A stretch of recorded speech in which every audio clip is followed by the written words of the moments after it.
आपण पाहत आहात सत्यदर्शन न्यूज। सोलापूरच्या उर्दू घरचे गुरुवारी लोकार्पण, सायंकाळी शाम ए सुकन कार्यक्रमाचे आयोजन।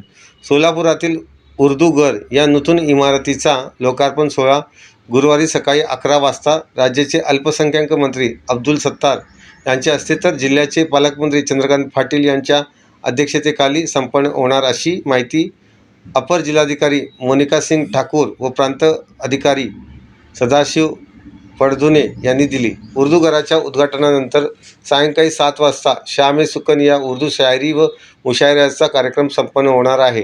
राजेश रेड्डी, इरफान शहानूरी, शकील आझमी, सिराज सोलापुरी, मोनिका सिंग ठाकूर, प्रज्ञा शर्मा, विशाल बाग, अनंत नांदुरकर यांच्या उपस्थितीत हा कार्यक्रम रंगणार आहे।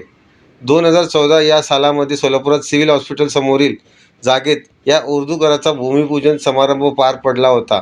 तब्बल 10 वर्षांनंतर ही इमारत आता लोकांच्या सेवेत सुरू होणार आहे। मागील काही महिन्यांपासून प्रांत अधिकारी सदाशिव पडधुने यांनी यासाठी बरेच प्रयत्न केले आहेत।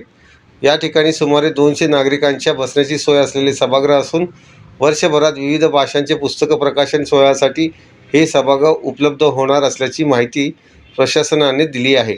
अल्पसंख्याक विभागाचे मंत्री महोदय उपस्थित राहणार आहेत, तसेच जिल्ह्याचे पालकमंत्री महोदय सुद्धा उपस्थित राहणार आहेत। आणि या कार्यक्रमानंतर संध्याकाळी तिथे गायनाचा कार्यक्रम होणार आहे।